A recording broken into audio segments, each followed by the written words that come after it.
Ranking all 26 Martin Scorsese movies. Legend. Master. The OG of modern-day cinema in its infinite glory. Director, writer, and producer Martin Scorsese is undoubtedly one of the most influential and greatest filmmakers of all time. His visceral focus and acute devotion to movie-making have inspired generations of artists, not only in directing and screenwriting but also with aspiring actors, artisans and anyone in love with the medium. Boxcar Bertha. Scorsese's sophomore effort, and likely the least seen, this Barbara Hershey-starring vehicle has some good points to make about a Depression-era criminal following in the footsteps of her father, but it merely serves as an example of a revered director getting comfortable in his own cinematic skin and hinting at what he will achieve in his future. It just lacks that quintessential Scorsese pizzazz that we've grown to adore. The Color of Money. 1 year after the Academy gave Paul Newman an honorary Oscar after he lost multiple times for acting, Scorsese got his hands on the classic actor for the sequel to The Hustler. Newman won his overdue Best Actor trophy for his efforts. While not living up to its predecessor, a superb Tom Cruise makes this somewhat forgettable flick a bit more memorable.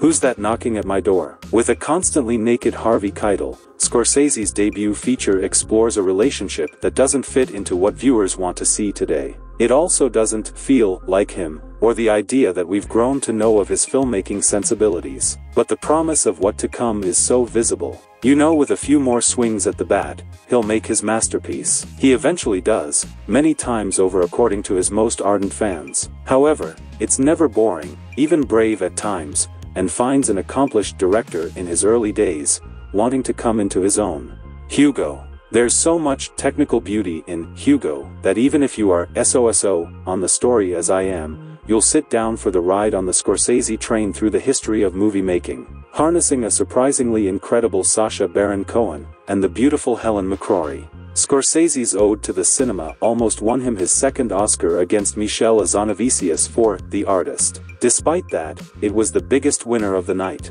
netting 5 statuettes for cinematography, production design, sound mixing, sound editing and visual effects. The Aviator. The reverse of how Gangs of New York grew in estimation, the look at Howard Hughes' life has diminished in the years since. Although its production values are unspeakably gorgeous, and its strong performance from the Oscar-winning Cate Blanchett is indeed memorable, the John Logan script makes it feel a bit cold. And perhaps the performance was a bit too big for DiCaprio at this time in his career. I fully understand I'm in the minority on this one. New York, New York. Often regarded as his worst, mostly due to its rotten status on RT, you can never deny the fact that Martin Scorsese has a way with a camera. And I'd rather see someone like him take a big swing and miss, rather than something safe and predictable. This pioneering blend of music and Scorsese's signature styles, held up by Liza Minnelli's go-for-broke portrayal, wins me over by the end. Mean Streets. Marking Scorsese's third directorial effort, this powerful tale about friendship and loyalty showcases a magnanimous Harvey Keitel. Often cited by the likes of Spike Lee, it's a clear through-line to contemporary crime stories.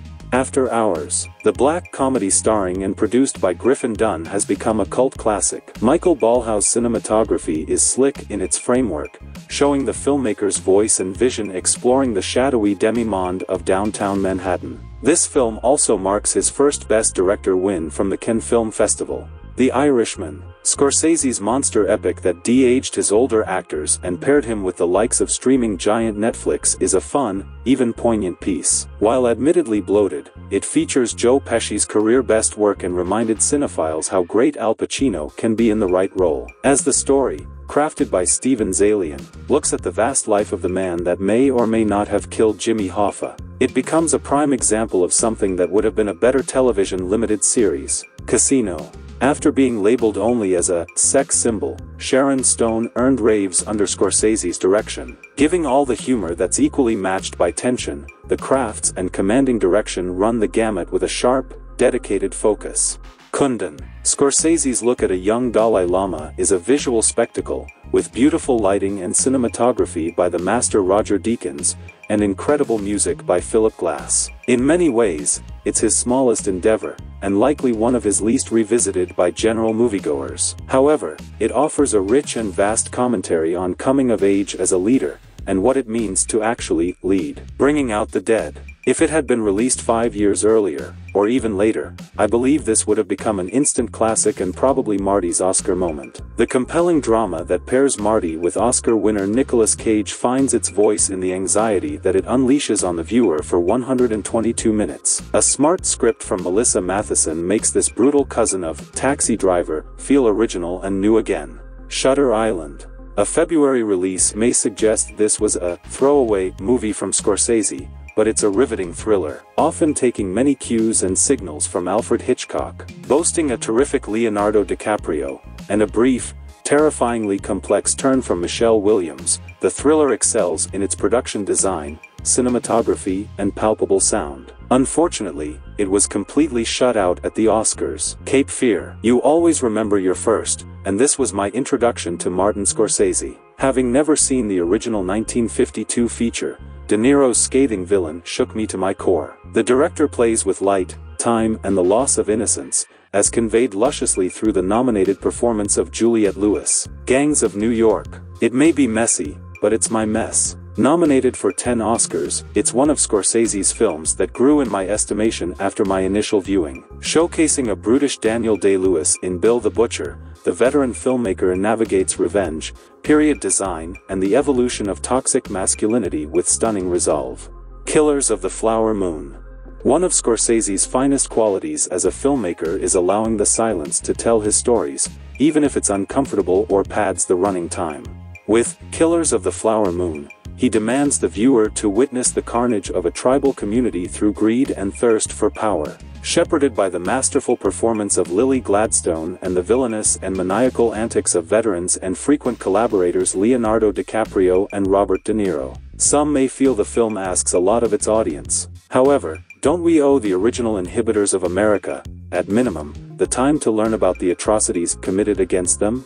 The King of Comedy. This Robert De Niro-Jerry Lewis sensation, which was misunderstood at the time, was no laughing matter. People have found the tone puzzling, but the social satire it attempts to explore shows the world's twisted adoration for the celebrity and doesn't evoke a lot of hope by the end credits. A BAFTA winner for original screenplay, it's found its audience decades later. The Wolf of Wall Street. It's the ride of the century as Scorsese brings the viewer down the cubicles of Wall Street and one of its central villainous figures Jordan Belfort, displayed magnificently by Leonardo DiCaprio. A character study about a downfall with no redeeming factors could be tricky, but with Jonah Hill and Margot Robbie on for the ride, in addition to Terrence Winter's script, he achieves his mission. The Last Temptation of Christ. We've seen glimpses of Scorsese's internal struggles with his faith in his work over the years, showcasing the torment of what could have been. He explores that with vivid Willem Dafoe as Jesus as Nazareth in this beautiful drama that landed him a nom for Best Director, the sole mention for the film.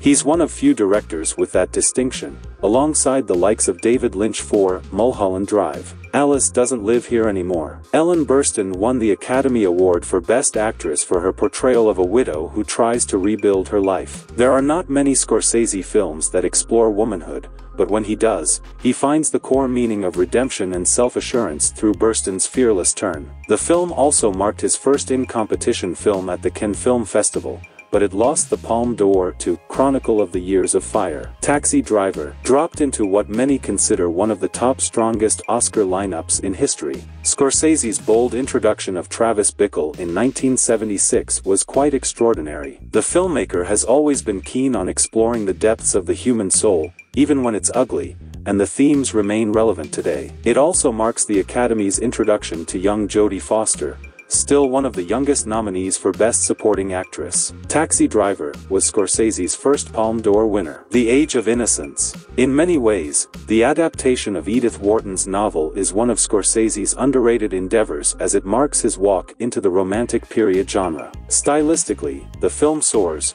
featuring delightful turns from its core cast members, Daniel Day-Lewis, Michelle Pfeiffer, and Oscar nominee Winona Ryder. It's also one of his most visually sumptuous films. A winner for costume design, it also picked up mentions for adapted screenplay, production design, and original score for Elmer Bernstein, his penultimate nom from the Academy. The Departed. Marty's only Best Picture winner was the crime thriller that won him his overdue Oscar for Best Director. The Departed is a taut thriller, orchestrated brilliantly by William Monahan's banger script, against the backdrop of Schoonmaker's crisp editing. The way Scorsese directs his actors, particularly Leonardo DiCaprio, Matt Damon and Mark Wahlberg, showcases his way of keeping his vision right on the edge of insanity, which is often a thrill ride to witness. It also has our beloved Jack Nicholson having a killer good time. Raging Bull. Using a monochromatic palette, Scorsese looks at the rise and fall of Jake LaMotta, a middleweight boxer who's tormented by his own indulgence and pride. In many ways, it's his most ambitious effort. With Robert De Niro in his Oscar-winning role, and the likes of nominee Joe Pesci, and the criminally snubbed Kathy Moriarty, the film marks a visceral commentary on violence, but surprisingly, through an arguably softer touch.